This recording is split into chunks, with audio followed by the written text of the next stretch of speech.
কৃষ্ণ হরিবল ভক্তমণ্ডলী সকলে শ্রীচরণে শতকোটি দণ্ডবত প্রণাম ভক্তি গ্রহণ করবেন।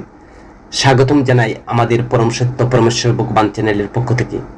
সর্বপ্রথম আমার একটি ছোট্ট অনুরোধ রইল আপনাদের কাছে, সম্পূর্ণ ভিডিওটি শ্রবণ করবেন। আর যারা চ্যানেলে নতুন, আপনারা পরবর্তী কৃষ্ণ সম্বন্ধীয় ভিডিও পেতে চ্যানেলটিকে সাবস্ক্রাইব করবেন। আর যারা সাবস্ক্রাইব করেছেন আপনাদেরকে অসংখ্য অসংখ্য ধন্যবাদ ও কৃতজ্ঞতা জ্ঞাপন করছি। হরে কৃষ্ণ ভক্তমণ্ডলী, আজ আমরা আস্বাদন করব শ্রীমদ্ ভগবত গীতার প্রথম এবং দ্বিতীয় অধ্যায়ের সেই মূল্যবান শিক্ষা নিয়ে আলোচনা করব, যেখানে জীবনের সারমর্ম, সুখ শান্তির পথ এবং অগ্রসর হওয়ার অনুপ্রেরণা নিহিত রয়েছে। ভগবান শ্রীকৃষ্ণের সেই অমূল্য বাণী আমাদের জীবনকে শুধু ইতিবাচক করে দেবে এমন দিক নির্দেশনা দিয়ে, কিন্তু প্রতিটি সমস্যার সমাধান এবং মানসিক শান্তি প্রদান করে।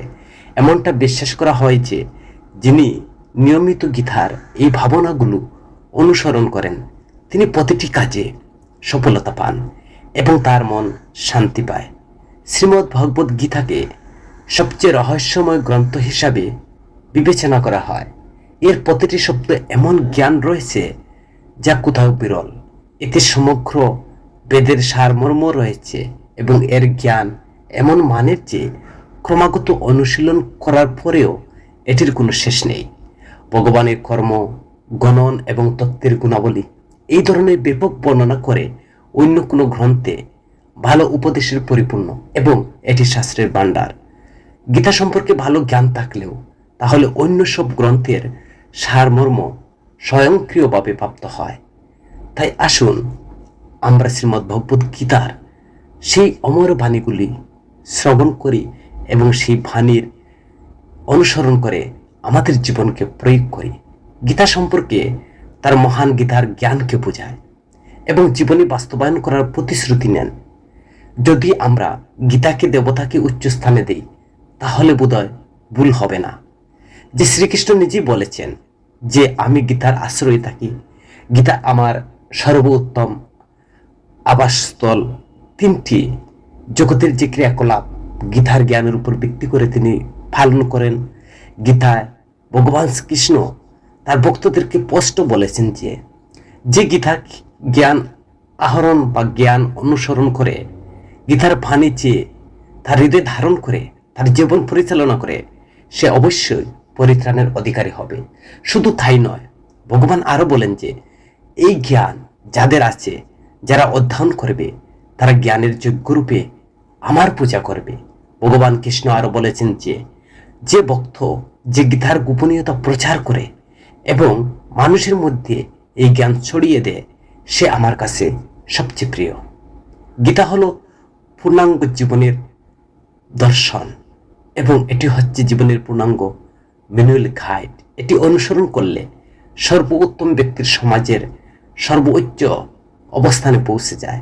গীতায় একটি সক্রিয় এবং দৃঢ় জীবনযাপনের জন্য মডেল জীবনের চ্যালেঞ্জ ছড়িয়ে পড়া মানুষকে অনুপ্রাণিত করে।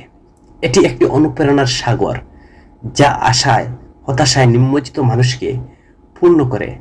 গীতা আমাদের ধর্ম, কাজ এবং প্রেমের প্রকৃত সারমর্ম ব্যাখ্যা করে এবং এটি শুধু এই জীবনের জন্য নয়, মৃত্যুর পরের জীবনের জন্য একটি গাইড হিসাবে বিবেচিত হয়।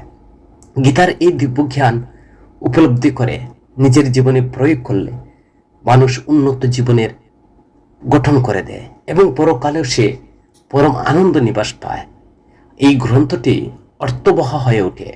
এটি আমাদের বাঁচার সঠিক উপায় এবং পথ দেখায়, যা আমাদের সঠিক কর্ম, সত্য ধর্ম এবং পবিত্র জীবনযাপনের প্রতি অনুপ্রাণিত করে। শ্রীমদ্ ভগবত গীতায় 18টি অধ্যায় রয়েছে।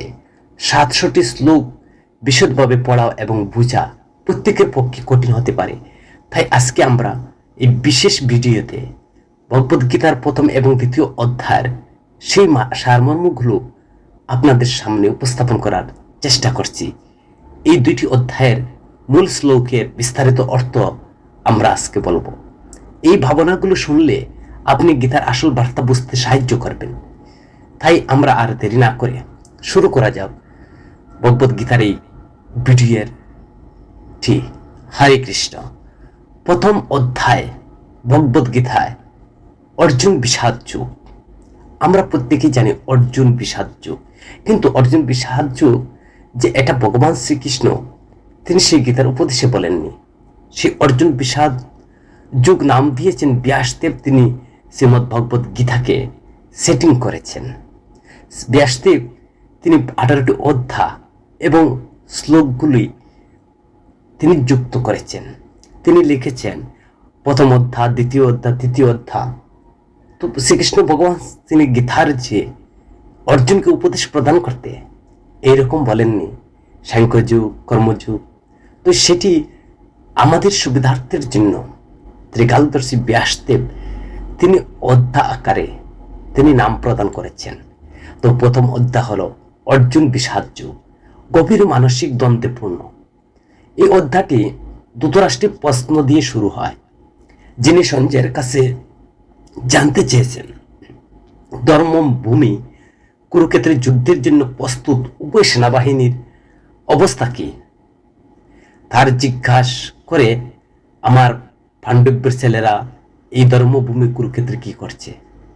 ধৃতরাষ্ট্র অন্ধ ছিলেন, কিন্তু শুধু তার চোখের মধ্যে সীমাবদ্ধ ছিল না, তিনি জানতেন যে তার পুত্ররা ধর্মের বিরুদ্ধে দাঁড়িয়েছে, কিন্তু তার ছেলেদের প্রতি তিনি আসক্ত। এর কারণে তার শান্তির পরিবর্তে যুদ্ধ বেছে নিয়েছেন। ধৃতরাষ্ট্র তিনি বুঝতে পেরেছিলেন যে শ্রীকৃষ্ণের সাথে দাঁড়ানো মানে ধর্মের সাথে দাঁড়ানো। তবুও তার মোহ, তিনি অধর্মকে সমর্থন করেছিলেন।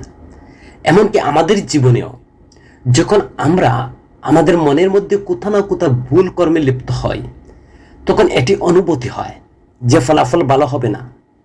মনের মধ্যে যে দুশ্চিন্তা, ভয় ছিল, যদিও ধৃতরাষ্ট্র আমাদের নিজের জীবনের দ্বিধাগ্রস্ত হয়, সঞ্জয় যিনি তার দিব্য জ্ঞানের দৃষ্টির কারণে যুদ্ধের পরিস্থিতি নিজের চোখে দেখতে পাইতেন, বা তিনি সেটা তার গুরুদেব ব্যাসদেবের কৃপায় তিনি সেই জ্ঞান লাভ করেছিলেন, দিব্য দৃষ্টি। তিনি দূর থেকে ধৃতরাষ্ট্রকে দেখতে পান। কথিত আছে যে, হে রাজা দুর্যোধন, কুরুক্ষেত্রে পাণ্ডব বাহিনীর বিশালতা দেখে যুদ্ধের সারিতে তাদের যে চতুর্থার পরিচয় দিলেন।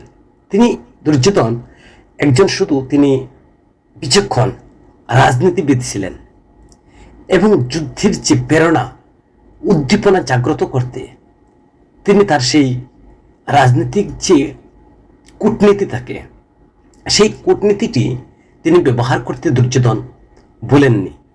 তার যে রাজনীতির যে বিশাল অভিজ্ঞতা, সেখান থেকে পরিচয় পাওয়া যায়। আর সেই তিনি রাজনীতির যে কূটনীতি ছিল, সেটা তিনি ভুল করেননি। তার গুরু দ্রোণাচার্যের সঙ্গে আলোচনা করছেন, এবং দুর্যোধনের গুরু দ্রোণকে বললেন যে, পাণ্ডুর পুত্র শূন্য দিকে তাকাও, তোমার শিষ্য ধৃষ্টদ্যুম্ন অত্যন্ত দক্ষতার সাথে সে রথ সাজিয়েছে, এটি স্মরণীয় আকার দিয়েছেন। তিনি তার গুরুদেবকে এ বলছেন যে দ্রুপদ পুত্র ধৃষ্টদ্যুম্ন, তিনি কেন দ্রুপদ পুত্র ধৃষ্টদ্যুম্ন বললেন, সেখানে তিনি রাজনীতির বিচক্ষণতা, কারণ দ্রুপদ ছিল তার গুরুদেবের পূর্বশত্রু। আর এ বুঝিয়ে দিয়েছেন ধৃষ্টদ্যুম্ন হচ্ছে আপনার শিষ্য, তুমি তাকে শিক্ষা দিয়েছ, তোমার শত্রুর পুত্র সে। আজ সে রণস্থলে এসে এমন যুদ্ধ সাজিয়েছে, সেই আকার তিনি প্রদান করেছেন। তিনি বিচক্ষণতা, রাজনীতির সেটা কূটনীতি থাকে, আর সেই কূটনীতি তিনি প্রয়োগ করছেন সেখানে দুর্যোধন। হে মাধব, আমরা কেবল পাপ করব, সেখানে আমাকে ধৃতরাষ্ট্রের ছেলেদের সাথে তাদের বন্ধু বলতে হবে, আত্মীয়তা হত্যা করা ঠিক নয়। অর্জুন বলতে লাগলেন, নিজের পরিবারকে ধ্বংস করে আমরা কিভাবে সুখী হতে পারি? যদি লোভের কারণে এই লোকের তাদের বিবেক হারিয়েছে এবং তার পরিবার ধ্বংসের ক্ষতি দেখে না, তারা বন্ধুর সাথে শত্রুতা করে। তো যখন উভয় সেনাদলের মধ্যে অর্জুনের অনুরোধে শ্রীকৃষ্ণ যখন রথ স্থাপন করলেন, তখন তিনি তার বিপক্ষ যে প্রতিদ্বন্দ্বী সেনা দেখে অর্জুন তিনি এইসব কথা, তিনি নিজের পরিবারের ধ্বংসের কথা এবং কিভাবে তিনি সুখী হতে পারবেন, যদিও তার পরিবার পরিজন বা বিপক্ষে যারা দাঁড়িয়েছে এদেরকে তিনি হত্যা করবেন, তাতে সমস্যা নেই, কিন্তু কাকে নিয়ে তিনি এই সুখ উদযাপন করবেন? আর তার পরিবারের লোক তো ধ্বংস হয়ে যাবে, বন্ধুদের সাথে তার শত্রুতা করবে। তো এইসব পাপ তিনি দেখছেন। তিনি ভগবান শ্রীকৃষ্ণকে বলছেন, হে জনার্দন, আমরা বুঝি সংসারের ধ্বংসের দোষ, তাই এই পাপ পরিহার করার চিন্তা করা উচিত নয়। অর্জুনের এই যে যন্ত্রণা, ধর্মের প্রতি তার সমবেদনা এবং তার গভীর বিবেচনা দেখায় তিনি তার প্রিয়জন যারা ছিলেন, আত্মীয় স্বজন, বন্ধু বান্ধব, তাদেরকে রক্ষা করার জন্য যুদ্ধ থেকে সরে আসতে চান। কারণ তিনি তার বংশ এবং ধর্মের ধ্বংসের ফলে তিনি ব্যথা অনুভব করছেন, তার হৃদয়কে রক্তকরণ করছে। এই যুদ্ধের ভয়াবহতা, এই যুদ্ধের মধ্যে আমার আত্মীয় স্বজন, বন্ধু বান্ধব সকল হত্যা হবে। আর এই যুদ্ধে ভীম, অর্জুনের মতো অনেক সাহসী যোদ্ধা, যাদের সাহসী তীরন্দাজ যোদ্ধা বিরল, বিশেষজ্ঞ পারদর্শী ছিলেন তীর যোদ্ধায়। এখানে বিরাট দ্রুপদ দৃষ্টি কেতুর মতো মহা দুশ্চিন্তাকাশীর রাজা, কুন্তিপুত সভ্য, উত্তম মজার মতো শক্তিশালী যোদ্ধারা এই সেনাদলের অংশগ্রহণ, মহান উপদ্র পুত্র আদি বা দ্রৌপদ পুত্র আদি এবং দুর্যোধন, পাণ্ডবদের বাহিনীকে শক্তি যোগানোর জন্য তার পক্ষে যোগদান করছেন। এরা সব হচ্ছে আমাদের আত্মীয় পরিবারের লোক। এবং আরো বলছেন তিনি, হে শ্রেষ্ঠ ব্রাহ্মণ, আমার পাশে দাঁড়িয়ে থাকা বিশেষ যোদ্ধাদের চিনুন। আমার সেনাবাহিনী, আমি নিজে পিতামহ ভীষ্ম এবং কৃপাচার্য, অশ্বত্থামা বিকর্ণ এবং সমদত্ত পুত্র ভূরে, সাবস্ত্রী দুর্যোধন, এইসব দুর্যোধন তিনি বর্ণনা করছেন তার গুরুদেবের কাছে। আমাদের সেনাবাহিনীতে অনেক বড় বড় যোদ্ধা আছেন যারা আমাদের জন্য তার আত্মত্যাগ করতে প্রস্তুত। তারা অনেক অস্ত্রে সজ্জিত এবং যুদ্ধের শিল্পে পারদর্শী। এইভাবে সঞ্জয় ধৃতরাষ্ট্রকে পাণ্ডব কৌরবদের সেনাবাহিনীর শক্তি এবং তাদের বিশিষ্ট যোদ্ধাদের সম্পর্কে বিস্তারিত তথ্য প্রদান করছেন।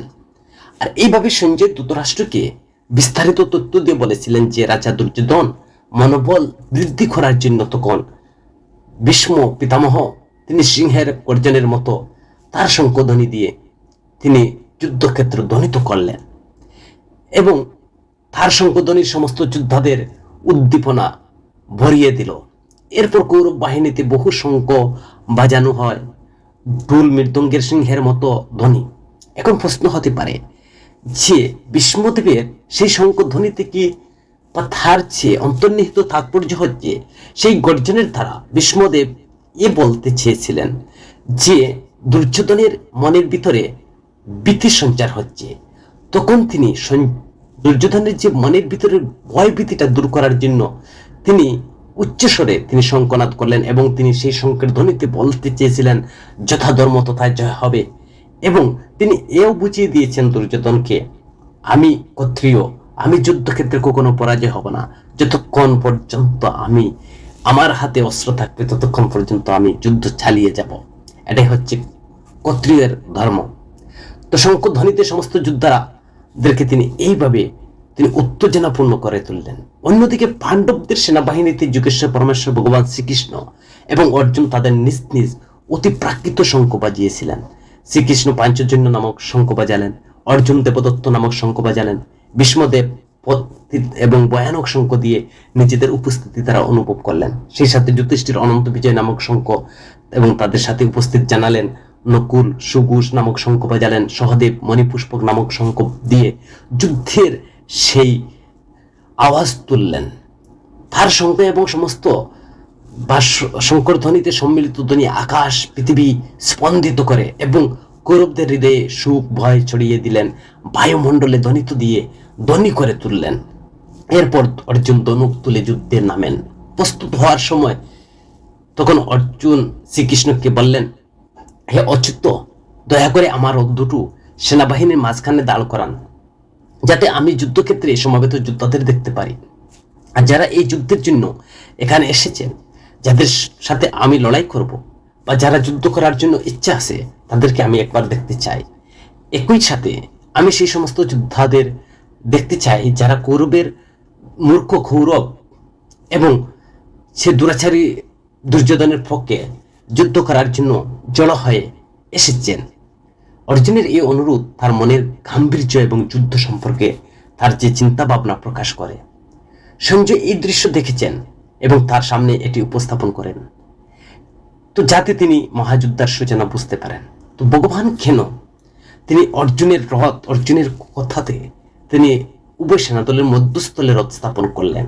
সেখান থেকে বোঝা যাচ্ছে ভগবান শ্রীকৃষ্ণ হচ্ছেন ভক্তবৎসল।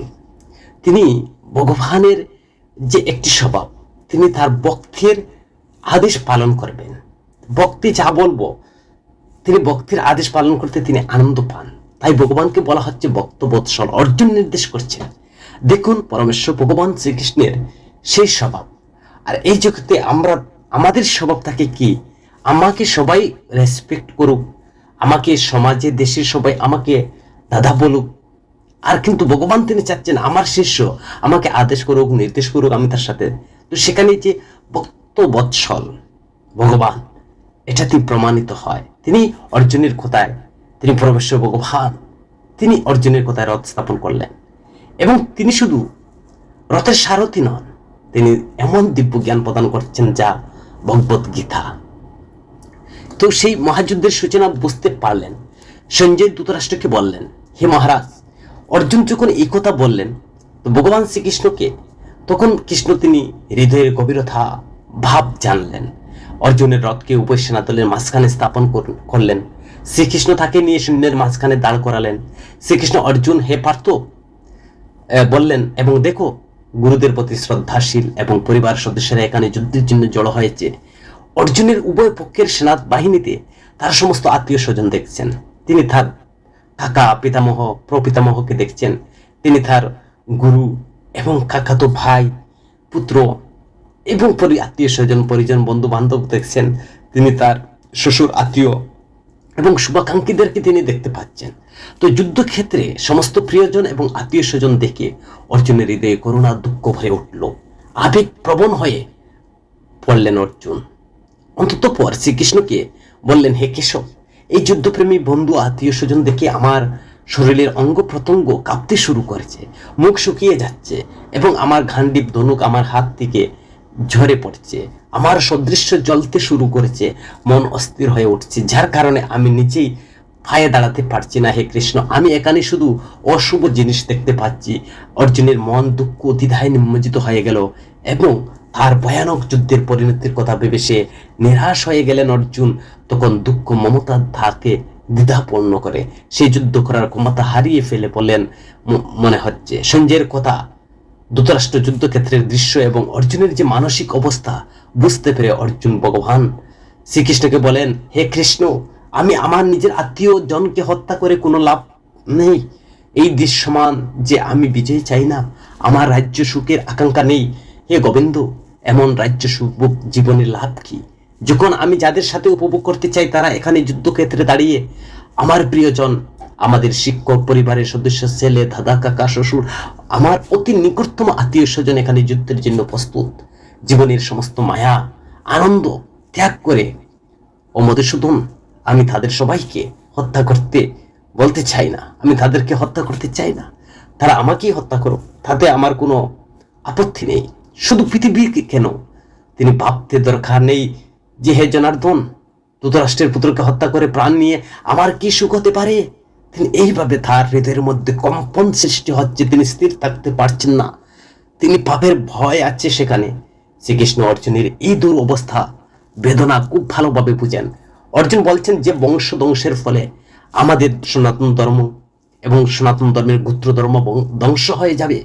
ধর্মের বিনাশের ফলে সমগ্র বংশ অধর্ম ছড়িয়ে পড়ে। কৃষ্ণ যখন অধর্ম বৃদ্ধি পায় তখন পরিবারে নারীরা কলুষিত হয়, আর নারীদের মধ্যে যখন দুর্নীতির প্রবণতা তৈরি হয় তখন জন্ম নেয় অবাঞ্ছিত সন্তান।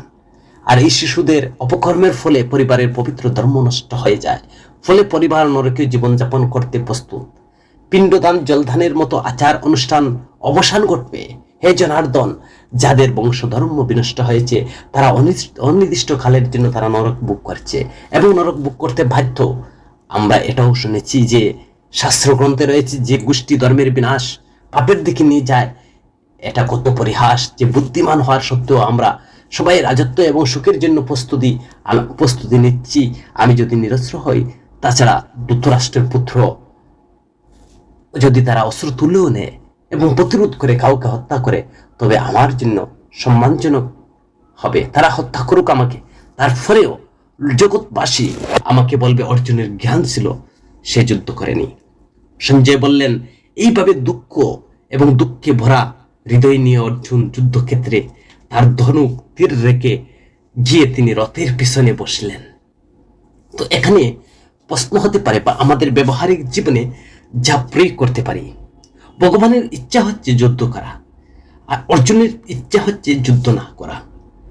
তো ভগবান শ্রীকৃষ্ণের কেন তিনি এত ইচ্ছা করছেন যুদ্ধ করানোর জন্য? ভগবান বলছেন যে কেউ যদি আমার কাছে অপরাধ করে আমি তাকে ক্ষমা করে দিই, কিন্তু যারা আমার ভক্তের অপরাধ করে আমি তাকে ক্ষমা করি না। তিনি দেখিয়ে দিচ্ছেন, মনুসংহিতায় বর্ণনা করা রয়েছে 6টি অপরাধ ছাড়া অন্যের জমি দখল করে, যে অন্যের স্ত্রীকে হরণ করে, যে অন্যের ঘরে আগুন দেয়, যে বিষ পান করিয়ে লোক হত্যা করার চেষ্টা করে, এইরকম পাপ যারা করে তাদেরকে ক্ষমা নেই। কিন্তু দুর্যোধন, কৌরবরা এইসব পাপ করেছে, তাই ভগবানের ইচ্ছা হচ্ছে ওরা ধ্বংস হয়ে যাক, কারণ ওরা আমার প্রিয় ভক্ত অর্জুন, যুধিষ্ঠির, দ্রৌপদী, কুন্তী, নকুল, সহদেব ওদের কাছে অপরাধ করেছে। তো এটাই হচ্ছে ভগবানের ইচ্ছা। আর অর্জুনের ইচ্ছা হচ্ছে আমার আত্মীয় স্বজন, আমি যুদ্ধ করব না। তো অর্জুনের যে যতক্ষণ পর্যন্ত দেহাত্মক বুদ্ধি থাকবে ততক্ষণ পর্যন্ত তিনি যে আমার বলে মনে করবেন। তো ভগবান যখন দেহাত্মক বুদ্ধি জ্ঞান থাকবে না, তখন জীব সবকিছু তার উদ্ভাসিত হবে। তো অর্জুন এমন নয় যে তিনি জানেন না, তিনি জানেন। সেখানে অর্জুনের যে এই ভাব প্রকাশিত হোক, সেটা ভগবানে করাচ্ছেন। আর ভগবানের উদ্দেশ্য হচ্ছে অর্জুনের এই যে ভাব থেকে তিনি শ্রীমদ্ ভগবত গীতার সেই অমৃত বাণী প্রদান করবেন। তো এইভাবে শ্রীমদ্ ভগবত গীতা অর্জুনের বিষাদ যুগ। শেষ অর্জুনের ব্যথা, ভগবান কৃষ্ণ এবং অর্জুনের মধ্যে যে কত আলোচনা হয়েছিল। প্রথমে অধ্যায়টি ধর্ম ও গোষ্ঠীর ধর্মের প্রতি তার দ্বিধা এবং তার গভীর শ্রদ্ধাকে প্রতিফলিত করে, নিজ ধর্ম এবং গোষ্ঠী জাতির প্রতি। তো সে তার নিজের প্রিয়জন ধ্বংসের চিন্তা ভীত হয়ে যুদ্ধ যায়। যখন শ্রীকৃষ্ণ তার দ্বিধা নিরসনের জন্য তাকে ভালো করার জন্য প্রস্তুত হন, অর্জুন বলেন, হে কেশব, যুদ্ধে আমার প্রিয়জনকে হত্যা করে আমি কি অর্জন করব? আমি কিভাবে আমার নিজের শিক্ষক পরিবারের সদস্য বাঁচাতে পারি? আমার বন্ধুর দিকে আমি কিভাবে তীর ছুটতে পারি যারা আমার কাছে অত্যন্ত সম্মানিত এবং প্রিয়? যদিও তারা সবাই আমাকে মেরে ফেললো, আমি মনে করি না যে এতে আমি শান্তি এবং তৃপ্তি পাবো। অর্জুনের বেদনার যে কথা শুনে শ্রীকৃষ্ণ হেসে উত্তর দিলেন, হে পার্থ, তোমার হৃদয়ে যে এই আসক্তি বয়ের উৎপন্ন হয়েছে এবং তা এক মুহূর্তের জন্য মায়া, সেটা হচ্ছে মায়া। এই সংযুক্তি আপনাকে সাহসী যোদ্ধা এবং ধর্মের অনুসারী হওয়া দায়িত্ব থেকে আপনাকে দূরে সরে দিচ্ছে, সেটা হচ্ছে মায়া। আর এই দুঃখ এবং সংযুক্তি উপস্থাপন করা উচিত নয়। একজন ধর্মের অনুসারী কখনো কোনো জীবকে ভয় পায় না, বরং নির্ভয়ে তার দায়িত্ব পালন করে। শ্রীকৃষ্ণ অর্জুনকে ব্যাখ্যা করার সময় যা মরণশীল তা ধ্বংস হওয়া নিশ্চিত, এবং যা চিরন্তন তা অমর। শরীর বদলায়, মানুষ যেমন পুরানো কাপড় ত্যাগ করে নতুন পোশাক পরে, তেমনি আত্মা দেহ ত্যাগ করে নতুন শরীর গ্রহণ করে, এবং তার প্রিয়জনের দেহের জন্য একবার সুখ করা উচিত নয়, কারণ আত্মা অমর, কেউ তাকে হত্যা করতে পারে না। শ্রীকৃষ্ণের এই শব্দগুলো দিয়ে কেউ হত্যা বা ধ্বংস করতে পারে না। অর্জুন বুঝতে শুরু করেছিলেন যে আত্মা অমর এবং জীবন এবং তার মৃত্যু কেবল একটি চক্র যা চলতে থাকে। তাকে সংযুক্তি এবং সুখ ভয় ত্যাগ করতে হবে, তার দায়িত্ব পালন করতে হবে। অর্জুন এখন ধীরে ধীরে বুঝতে শুরু করছেন যে জীবনের সারমর্ম আত্মজ্ঞানের নিহিত রয়েছে। আত্মজ্ঞান উপলব্ধি করা বাহ্যিক সম্পর্ক এবং আসক্তির সময়ের সাথে সাথে পরিবর্তিত হতে থাকে, তাই তাকে ধর্ম, কর্তব্য এবং মধুসূদনের পথে অটল থাকতে হবে। আমি কিভাবে ভীষ্ম, পিতামহ, আচার্য ধুনির বিরুদ্ধে যুদ্ধ করব বা তীর নিক্ষেপ করব? তাদের উভয় আমার পূজনীয়, আমার গুরু। পরম জয় যদি একবার আমার জন্য হয়, তবে আমি পরম জয় করতে পারি। এই জন্য পূজ্য গুরুজনকে কিভাবে হত্যা করে আমি শুধু ভাব এবং দুঃখ ভোগ করবো, কি লাভ হবে এইসব করে? তো আমার নিজের শিক্ষকদের রক্ত ঝরিয়ে জীবন কাটিয়ে দেওয়া কি ন্যায়সঙ্গত হবে? এইসব অর্জুনের মনের ভিতরে ঘূর্ণিপাক কাটছে। ভিক্ষা করে জীবনযাপন করা ভালো, তবুও যুদ্ধ করা ভালো না। অর্জুনের চিন্তা আরো উপকার হবে, কোনো স্পষ্টতা নেই। তখন শ্রীকৃষ্ণের কাছে থেকে তিনি নির্দেশনা চান, হে প্রভু, আমি বুঝতে পারছি না এইসব পরিস্থিতির মধ্যে যুদ্ধ করা ঠিক নাকি এটাকে এড়িয়ে চলা উচিত। আমরা জানি না যে কার বিজয় হবে, আমরা তাদের পরাজিত করব নাকি তারা আমাদের পরাজিত করবে। এইসব আমার কাছে অত্যন্ত কষ্টদায়ক মনে হচ্ছে। আমি জানি যে সামনে শুরু হওয়ার এরা আমার নিজের আত্মীয়, যাদের ছাড়া আমার জীবনের কোনো অর্থ নেই। আমি আপনার চরণে আমার শিষ্যত্ব আমি প্রার্থনা করছি, আর প্রার্থনা করি যে আপনি আমাকে এই ভয়ানক যে বিভ্রান্তি কিংকর্তব্য বিমূঢ় হয়েছি দুঃখ থেকে আমাকে মুক্তি দিন। অর্জুন দয়া করে আমাকে, অর্জুন বলছেন যে হে ভগবান, প্লিজ আমাকে সমাধান দেন, আমাকে হেল্প করেন। তিনি আরো বলেন যে আমার রাজ্যে ক্ষুধা নেই, আমার ধরনের বুকের আকাঙ্ক্ষা নেই। আমি যদি সমগ্র পৃথিবীর রাজ্য বা স্বর্গ দেবতার মালিকানাও পাই, তবুও এইসব দুঃখ আমি দূর করতে পারবো না। আমার ইন্দ্রিয়গুলো এই সংযুক্তি এবং দুঃখের বাধা, আমি সেগুলো থেকে মুক্তির পথ দেখতে অক্ষম। হে ভগবান, দয়া করে আমাকে সঠিক পথ দেখাও। শ্রীকৃষ্ণ অর্জুনের এই দুর্দশার কথা শুনে শ্রীকৃষ্ণ তাকে ধর্ম কর্তব্য জ্ঞান দেওয়ার সিদ্ধান্ত নিলেন, যার কারণে অর্জুন আবার তিনি অনুরাগ দুঃখ থেকে অর্জুন তার মধ্যে দ্বিধা প্রকাশ করেন। মনে মনে যুদ্ধ জয়ের পর যদি আমি পৃথিবী শাসন করি বা ধর্মের আধিপত্য অর্জন করি, এগুলো আমাদের ভিতরে কষ্ট নিয়ে আসবে। তো আমার ইন্দ্রিয় মধ্য থেকে ব্যথা দূর করা যাবে না। এটি সমস্ত বস্তুগত আনন্দের দ্বারা প্রশমিত হতে পারে না। হে গোবিন্দ, দয়া করে আমাকে এমন কিছু সমাধান বলুন আর যার দ্বারা আমার অভ্যন্তরীণ যন্ত্রণা চিরতরে মেটে যাবে। সঞ্জয় বললেন ধৃতরাষ্ট্রকে, রাজা অর্জুন যে শ্রীকৃষ্ণের সামনে এইসব অনুভূতি প্রকাশ করছেন আর বললেন তিনি যুদ্ধ করবেন না। তারপর নীরব অর্জুনের মন বিষাদ এবং দ্বিধা ভরে গেল। আর এই দেখে অন্তরতম শ্রীকৃষ্ণের অর্জুনের দিকে তাকিয়ে হাসি মুখে ভগবান শ্রীকৃষ্ণ সম্বোধন করে বললেন, হে অর্জুন, তুমি সুখ করো তার জন্য যার সুখ করা উচিত নয়। তুমি তার জন্য সুখ করছো, জ্ঞানীদের মতো কথা বলছো, কিন্তু মানুষের মিথের জন্য সুখ করা, কখনো জীবিতদের জন্য সুখ করা উচিত নয়। শ্রীকৃষ্ণ আরো বলেন, হে অর্জুন, কখন ভাববেন না যে আমি সময়কালে তোমার অস্তিত্ব ছিল না, যে তোমার অস্তিত্ব ছিল না, এই রাজারা যে অস্তিত্ব ছিল না পূর্বে, তা নয়। এটা সত্য যে আমরা সবাই ভবিষ্যতেও থাকবো, পূর্বেও ছিলাম। আত্মা অমর, এটা সর্বদা এটা নতুন দেহ সম্পূর্ণ ত্যাগ করে এবং তার অস্তিত্ব বজায় রাখে। এইভাবে শ্রীকৃষ্ণ অর্জুনের সেই আত্মা এবং তার জীবনের জ্ঞান দিচ্ছেন, যাতে অর্জুন নিজেকে ভ্রম মুক্ত হয়ে ধর্মের পথে চলতে পারে। আত্মা যেমন এই দেহের শৈশব, যৌবন এবং বার্ধক্যের অভিজ্ঞতার মধ্য দিয়ে যায়, তেমনি মৃত্যুর পরে এটি একটি নতুন দেহ লাভ করে। এই সত্যটি যে রোগী জানে, তার মোহগ্রস্ত এবং যৌবনকে বলে যে বাল্যকাল যৌবন সম্ভব নয়। আত্মার বৈশিষ্ট্য যে তিনি এই নয় যে যদি দেহ হয়, আত্মা রাষ্ট্রের দ্বারা অস্পৃশ্য অবশেষ।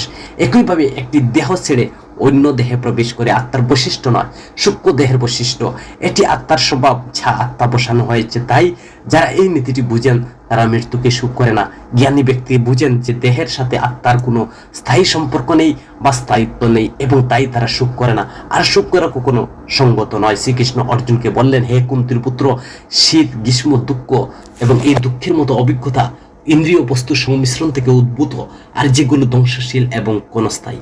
তাই তাদের সহ্য করতে শিখুন। শ্রীকৃষ্ণ মানে শীত, গ্রীষ্ম, সুখ, দুঃখ সব ইন্দ্রিয়ের দ্বারা উৎপন্ন হয় এবং তাদের প্রকৃতি আদি অস্থির, তাই এগুলো ক্ষণস্থায়ী বলে মনে করা হয়। তো বুঝানোর দ্বারা উপলব্ধ হবেন না, কারণ এই পরিবর্তন স্থির থাকা ব্যক্তির পরিত্রাণের যোগ্য হয়ে ওঠে। বন্ধুরা, আমরা যখন জীবনকে দুঃখ অনুভব করি, তখন আমরা অজ্ঞতার কারণে দুঃখিত হই, অথচ একজন জ্ঞানী ব্যক্তি এটি জানেন।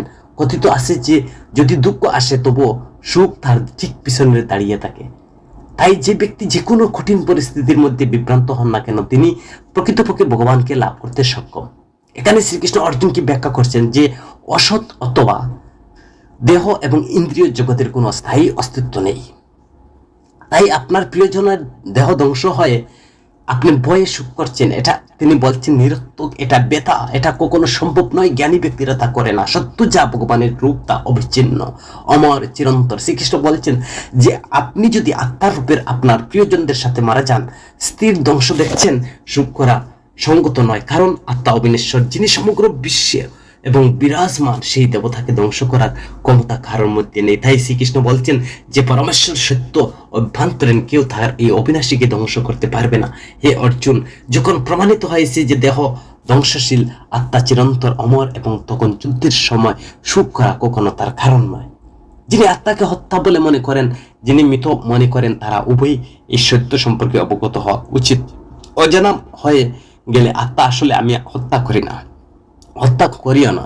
এখানে অর্জুনকে স্পর্শ করা মাত্র বা স্পর্শ করলেন শ্রীকৃষ্ণের উদ্দেশ্য যাতে আত্মার অমরত্ব বুঝেন। যে ব্যক্তি কোনো ধরনের ভয় বা আসক্তি থেকে মুক্ত হয়ে তার কর্তব্য পালন করতে পারেন, তাই অর্জুন এই আত্মার চিরন্তন প্রকৃতি বুঝতে পেয়ে দায়িত্ব পালন করলেন এবং যুদ্ধের জন্য তিনি যুদ্ধ করতে মনোনিবেশ করবেন। ভগবান কৃষ্ণ মানে অর্জুনকে বুঝিয়েছেন যে আত্মা এবং দেহ থেকে পৃথক হওয়া মাত্র। আত্মা দৈহিক দেহ থেকে পৃথক, এটি ঘটবে, আর এই দেহটি নিজের মৃত্যুর জন্য দায়ী। আত্মার কোনো ক্ষতি নেই, আত্মা নির্লিপ্ত, অব্যয়, অক্ষয়। আত্মা কখনো বিনাশ নেই, যা চিরন্তন সত্য এবং নিত্য। যখন একজন ব্যক্তি অন্য ব্যক্তিকে হত্যা করে, বাস্তবে এই ক্রিয়াটি কি করা, সেটা ফু দ্বারা করা হয়। বাস্তবে এই ক্রিয়াটি দৈহিক দেহ দ্বারা হয়, আত্মার দ্বারা নয়। অজ্ঞ লোকেরা এই পার্থক্য এবং দেহ বুঝে না। তারা আত্মার উপর ধর্ম চাপিয়ে দেয়, যার কারণে তাকে কর্মের ফল ভোগ করতে হয়। ভগবান কৃষ্ণ ব্যাখ্যা করলেন যে আত্মার জন্ম নেয় না, মরেও না। এই অজাত, চিরন্তন এবং প্রাচীন। এটি কেবল আত্মার দেহের পরিবর্তন। শরীর ধ্বংস হলে আত্মার আবার নতুন শরীর ধারণ করবে। যেমন মানুষ পুরানো কাপড় ত্যাগ করে নতুন বস্ত্র গ্রহণ করে, শ্রীকৃষ্ণ তার এই জ্ঞানের যে আত্মার মরণশীলতা বোঝাতে সাহায্য করে, লোকের চিন্তা ত্যাগ করতে সাহায্য করে। এই অমর আত্মাকে অনুপ্রেরণা দেয়। কোনো অস্তিত্ব বা কোনো অস্ত্র দ্বারা তাকে কাটতে পারে না বা আগুনে পোড়ানো যায় না। এটা সহজে ভিজে না, শুধুমাত্র বাতাসে একটি শুকানো যাবে না। আত্মা সর্বব্যাপী, স্থির, স্থাবর, চিরন্তন। এত হে অর্জুন, তোমার কর্তব্য পালন করো, সুখ করো না, করুন কারণ। অথবা আত্মাটি একটি অমর এবং নতুন শরীর অর্জনের জন্য দেহ ত্যাগ করা একটি প্রাকৃতিক প্রক্রিয়া। ভগবান কৃষ্ণ অর্জুনকে ব্যাখ্যা করলেন যে আত্মা একটি অকল্পনীয়, অদৃশ্য উপাদান। এটা এবং সময় স্থিতিশীল। শ্রীকৃষ্ণ অর্জুনকে বলছেন যে আপনি যদি আত্মাকে সর্বদা জন্ম এবং সর্বদা মৃত্যু বলে মনে করেন, সুখ করার কোনো কারণ নেই। কারণ ব্রত নিশ্চিত উভয়, মৃতের আবার জন্ম হবে নিশ্চিত। আর শ্রীকৃষ্ণ অর্জুনকে বললেন যে একজন বিরল মহাপুরুষ আছেন যিনি সমগ্র জীবের জন্মের আগে অপ্রাকৃতিক প্রকৃতি বুঝতে পারেন। ভগবান অর্জুনকে বললেন যে আত্মার প্রতিটি দেহে বাস করে, এটি কখনো ধ্বংস হতে পারে না, তাই কোনো জীবের মৃত্যু হতে পারে না। এই জন্য সুখ করা সঙ্গত নয়। অর্জুন রয়ে গেলেন যে একজন কৃষ্ণের জন্য ধার্মিক যুদ্ধের চেয়ে কল্যাণ করার কিছুই নেই। অর্জুনের উচিত যে এখন ভয় এবং আসক্তি ত্যাগ করা, তাই ধর্মের অনুসরণ করা, কারণ এটি সর্বোচ্চ কর্তব্য এবং দায়িত্ব। ভগবান শ্রীকৃষ্ণ অর্জুনকে পার্থক্য ব্যাখ্যা করলেন যে এই যুদ্ধটি আপনার জন্য স্বর্গ একটি দরজার মতো, যা কেবল ভাগ্যবান বীর ক্ষত্রিয়রা পায়। যদি আপনি এই ন্যায়পরায়ণতা যুদ্ধ থেকে পিছু হটেন, তবে আপনি নিজে ভয়ে খ্যাতি হারাবেন এবং আপনার ভাগ্যের জন্য ভুগবেন। অনন্তকাল এই কুখ্যাতি তোমার থাকবে। এখন একজন সাহসী মানুষের জন্য গৌরবে মৃত্যুর চেয়ে আর কিছু নেই। আগে যারা তোমাকে সম্মান করতো, তারা এখন তোমাকে খাপুরুষ বলে ঠাট্টা করবে। শত্রুরা তোমার সাহস শক্তি নিয়ে উপহাস করবে। এর চেয়ে সম্মানী ব্যক্তির কষ্ট আর কি হতে পারে? অর্জুন, যুদ্ধে আপনার পক্ষে কেবল দুটো ফলাফল সামনে রয়েছে সম্ভব। হয় আপনি বীরত্বের মতো শক্তিশালী হয়ে অর্জুন যুদ্ধ করবেন, না হয় তুমি মৃত্যুবরণ করে স্বর্গে যাবেন। উভয়টা হচ্ছে। আর যদি যুদ্ধে জয়লাভ করেন, তিনি পৃথিবীর রাজ্য উপভোগ করবেন। তো সেখানে হে অর্জুন, সিদ্ধান্ত নিয়ে যুদ্ধে যাও। পরাজয়, জয়, লাভ, সুখ, দুঃখ সকলকে সমান ভেবে লড়াই করে দাঁড়াও। এতে করে তুমি পাপ থেকে রক্ষা পাবে, তোমার ধর্ম পালন হবে। ভগবান শ্রীকৃষ্ণ অর্জুনকে বললেন, হে পার্থ, আমি তোমাকে জ্ঞান, যুগ এবং সম্বন্ধে যে বুদ্ধি দিয়েছিলাম, এখন তা কাজে লাগাও। কর্মযুগে অবলম্বন করে যুগের প্রসঙ্গ এই কর্মযুগ শোনো। তুমি সহজে কর্মের সমস্ত বন্ধন ত্যাগ করো, আর এই পথে কোনো প্রচেষ্টা ব্যথা যায় না বা কোনো প্রতিকূল ফল পাই না। কর্মযুগের করার সামান্যতম প্রচেষ্টা আপনাকে জন্ম মৃত্যুর চক্র থেকে মুক্তি দেয়। এটা সম্ভব যে এখানে শ্রীকৃষ্ণ তিনি অর্থ হলো যে স্বয়ংক্রিয়ভাবে কাজটি কোনো নেতিবাচক পরিণতি হয় না, বরং এটি অন্বেষণকারীকে পরমেশ্বর ভগবানের প্রাপ্তির দিকে নিয়ে যায়। হে অর্জুন, এই কর্মযুগের বুদ্ধি স্থির এবং একক, কিন্তু যে ব্যক্তি সফলতা অর্জন করে না, তার বুদ্ধি যন্ত্রণা, সে বিবেকহীন। যখন কেউ সিদ্ধান্ত নিতে অসক্ষম হন, তখন তার বুদ্ধি স্থির হয়, কিন্তু মন যখন অস্থির হয়, বিভ্রান্তি তার বুদ্ধিকে আবদ্ধ করে, তখন অর্জুন অনির্বাণ বলেন যে তিনি কোনো সিদ্ধান্ত নিতে পারবেন না। যখন সে তা পায় তখন তার বুদ্ধি মন বিভিন্ন দিকে বিভক্ত হয়, কিন্তু যখন তার দৃঢ়তা সিদ্ধান্ত নেয় তখন তার একাগ্রতা একই কাজ করে। তো যারা কেবল কাজের ফল বা উপকারের দিকে মনোনিবেশ করে, কর্মকে স্বার্থপরতার সাথে যুক্ত করে, তারা কর্মের প্রকৃত চেতনা থেকে দূরে থাকে, আনন্দ ঐশ্বর্যের দিকে লক্ষ্য রাখে না। তাই তাদের বুদ্ধি প্রবেশে ভগবান স্থির থাকে না। যারা কেবল বেদের আচার অনুষ্ঠান আগ্রহী দেখানোর জন্য প্রচার করে, তাদের কথা কেবল লোক দেখানো বলে বাহুল্য। এই ধরনের লোকেরা ভোগ ঐশ্বর্যের দিকে আক্রান্ত হয়, তাদের হৃদয় কেবল বাহ্যিক সুখের জন্য। এইসব লোকেরা এবং বুদ্ধি ভগবানের স্থির নয়। বেদের আচার অনুষ্ঠানগুলো আমাদের প্রকৃতির 3টি গুণের সঙ্গে যুক্ত। তাই হে অর্জুন, তুমি আনন্দে এবং সেই সব উপায়ের সঙ্গে যুক্ত হবে না। আপনার মনকে মুক্ত রাখুন, দ্বন্দ্বের ঊর্ধ্বে উঠে আপনাকে কর্মে নিবেদিত হন এবং ভগবানের দিকে এগিয়ে যান। শ্রীকৃষ্ণ অর্জুনকে বললেন, হে অর্জুন, যে তোমাকে যুদ্ধে দৃঢ়তা সাহসিকতা নিয়ে যুদ্ধ করেন। তো অর্জুন বললেন যে বেদ শুধুমাত্র প্রকৃতির 3টি গুণের মধ্যে সীমাবদ্ধ, তো বেদের বাইরে গিয়ে প্রকৃত জ্ঞান নিহিত আছে কর্মযুগ। তো আমি বলি, তোমার কাজ করো, তাতে জড়াইও না। যেমন বিশাল জলাধারে লাভ করলেও ক্ষুদ্র জলাধারের উদ্দেশ্যে শেষ হয়ে যায়, ঠিক একইভাবে ব্রহ্মে মর্ম উপলব্ধি করতে পারলে বেদের আচার অনুষ্ঠান প্রয়োজনীয়তা শেষ হয়ে যায়। আপনার কেবলমাত্র আপনার কর্ম সম্পাদন করার অধিকার আছে, তাতে ফল নয়। তাই আপনার ফলাফলের প্রতি আসক্তি থেকে মুক্ত হওয়া উচিত, কর্ম সম্পাদন করা উচিত। এমনটি হওয়া উচিত নয় যে আপনি সমস্ত কর্ম সম্পূর্ণরূপে সম্পাদন করবে না। ধনঞ্জয়, তোমার উচিত আসক্তি ত্যাগ করা আর এক যুগে অবস্থিত হয়ে তোমার কর্তব্য পালন করা। সিদ্ধির প্রতি একই মনোভাব রেখে বুদ্ধি যুগের মাধ্যমে নিঃস্বার্থ কর্ম ফলদায়ক কর্মের চেয়ে উত্তম। সকাম কর্মের ফল পচনশীল, যেখানে ফল বুদ্ধির যুগ উত্তম। এটি ঈশ্বর প্রাপ্তির দিকে পরিচালিত করে। তাই উভয়ের মধ্যে বিস্তর পার্থক্য রয়েছে। তো সমতত্ত্ব রূপের মধ্যে দিয়ে অতি নিচুর কাজ সম্পন্ন হয়েছে। তাই হে অর্জুন, তুমি বুদ্ধি যুগের আশ্রয় গ্রহণ করো, সম্ভাবনাময় অবস্থার কাজ করে যাও। সাম্যের বোধ থাকাটা দক্ষতার কারণ। একজন ব্যক্তি যে কাজ করে, যখন সাম্যের অবস্থা শুরু হয় তখন তিনি পাপ পুণ্যের থেকে মুক্ত হন।